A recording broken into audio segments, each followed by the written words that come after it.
Hello viewers, welcome to my channel history with Amit sir. আজ আমরা আলোচনা করব মূলত 2026 মাধ্যমিক পরীক্ষার্থীদের জন্য মাধ্যমিক 2026-এর ইতিহাসের প্রশ্নপত্রের উত্তর নিয়ে আলোচনা করব। তোমাদের মাধ্যমিক পরীক্ষা শেষ হয়ে গিয়েছে, আশা করছি সকলে ভালো পরীক্ষা দিয়েছো, ভালোভাবে রেজাল্ট করবে। পরীক্ষা চলাকালীন আমি তোমাদের প্রশ্নের উত্তর ছাড়িনি, কারণ অনেকের কিছু প্রশ্ন যদি ভুল হয়ে থাকে তোমরা মন খারাপ করবে এবং এর ফলে তোমাদের বাকি পরীক্ষাগুলো খারাপ হবে। সেই কথা মাথায় রেখে আমি পরীক্ষা চলাকালীন ভিডিও ছাড়িনি। আজ আমরা দেখে নেব মাধ্যমিক 2026-এর ইতিহাসের কিছু ইতিহাসের প্রশ্নপত্রের সমাধান। এবছরের ইতিহাসের প্রশ্ন খুবই সহজ পড়েছে, সকলের আশা করছি ভালো পরীক্ষা হয়েছে। প্রথম প্রশ্নে যাওয়া যাক। লাল দাগগুলো উত্তর, ঠিক আছে? Letters from a father to his daughter গ্রন্থে মোট চিঠির সংখ্যা কটি? উত্তর হয়ে যাবে 30টি। 2 নম্বর প্রশ্ন, জীবন স্মৃতি গ্রন্থটি লিখেছেন? উত্তর হয়ে যাবে রবীন্দ্রনাথ ঠাকুর। 3 নম্বর প্রশ্ন, রামমোহন রায় ব্রাহ্মসভা প্রতিষ্ঠা করেন? উত্তর হবে 1828 খ্রিস্টাব্দে। 4 নম্বর প্রশ্ন, বামাবোধিনী পত্রিকার সম্পাদক ছিলেন? উত্তর হয়ে যাবে উমেশচন্দ্র দত্ত। 5 নম্বর প্রশ্ন, কলকাতা মেডিকেল কলেজ প্রতিষ্ঠিত হয়? উত্তর হবে 1835 খ্রিস্টাব্দে।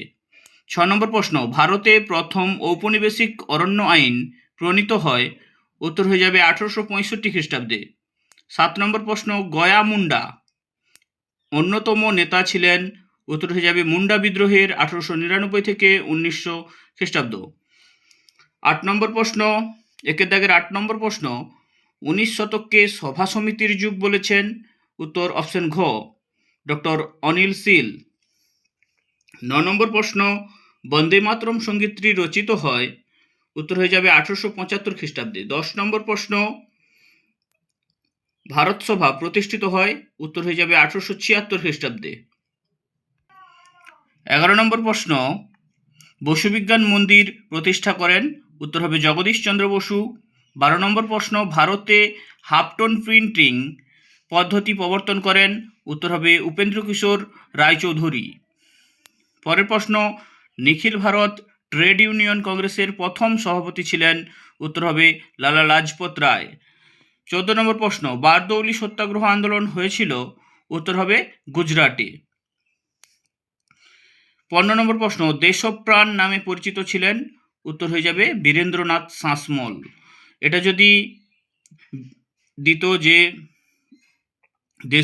দেশবন্ধু নামে কে পরিচিত ছিলেন তাহলে হতো চিত্তরঞ্জন দাস। যেহেতু দিয়েছে দেশপ্রাণ নামে কে পরিচিত ছিলেন, উত্তর হয়ে যাবে বীরেন্দ্রনাথ শাসমল।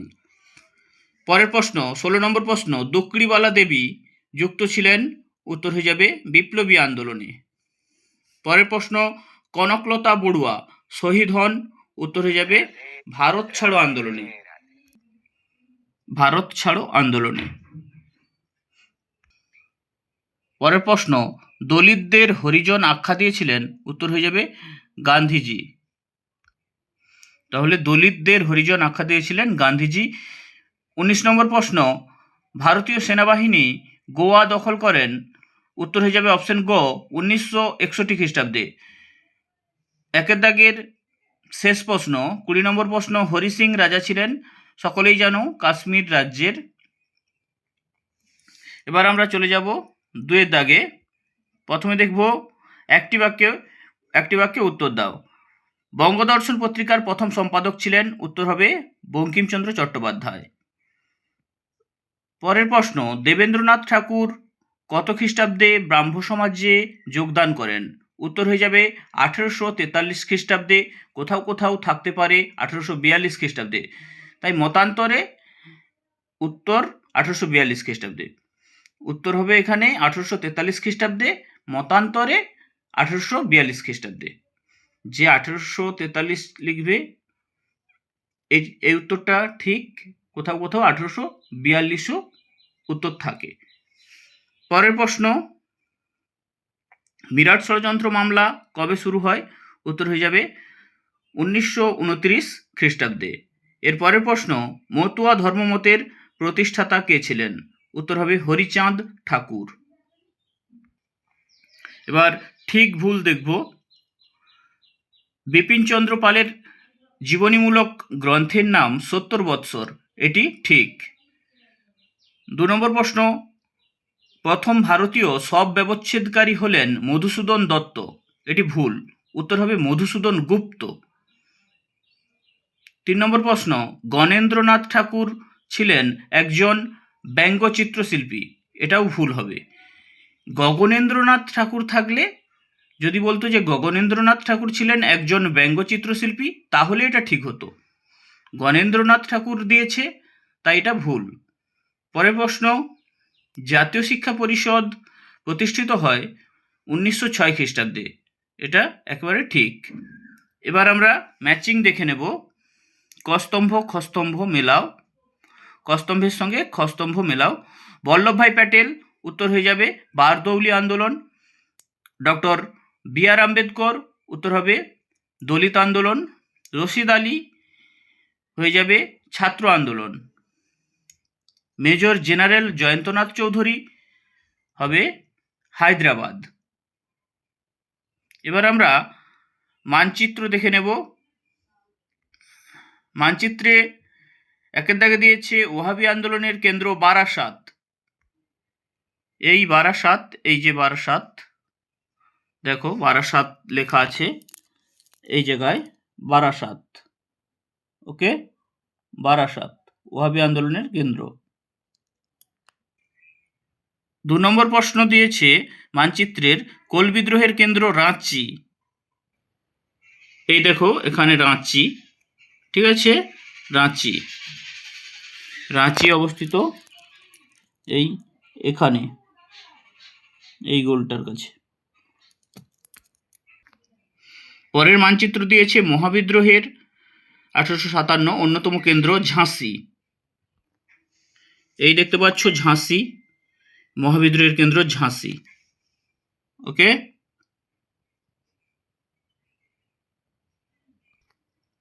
লাস্ট মানচিত্র দিয়েছে মহাবিদ্রোহের 1857 অন্যতম কেন্দ্র দিল্লি।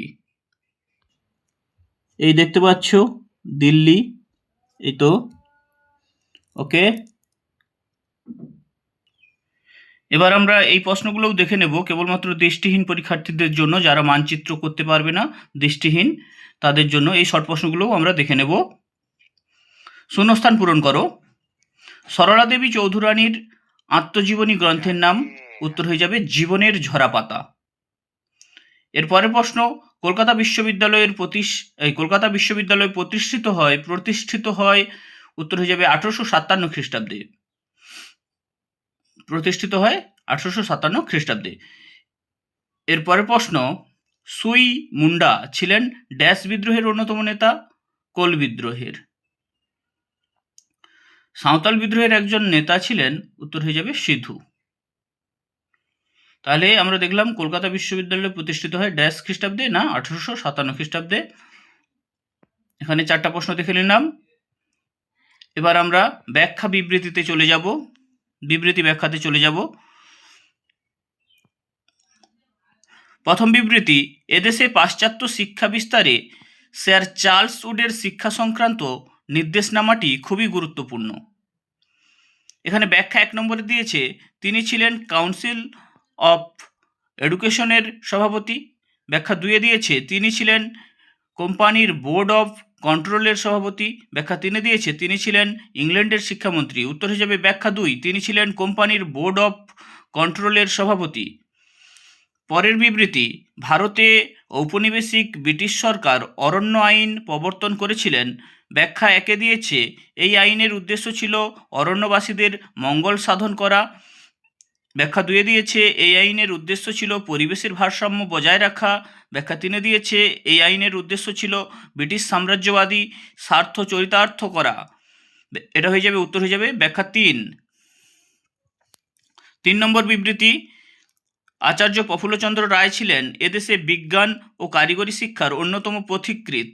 ব্যাখ্যা একে দিয়েছে, তিনি ছিলেন কলকাতা বিশ্ববিদ্যালয়ের বিজ্ঞান ও কারিগরি বিভাগের প্রতিষ্ঠাতা। ব্যাখ্যা দুয়ে দিয়েছে, তিনি ছিলেন বিজ্ঞান বিষয়ে নোবেল পুরস্কারজয়ী প্রথম ভারতীয়।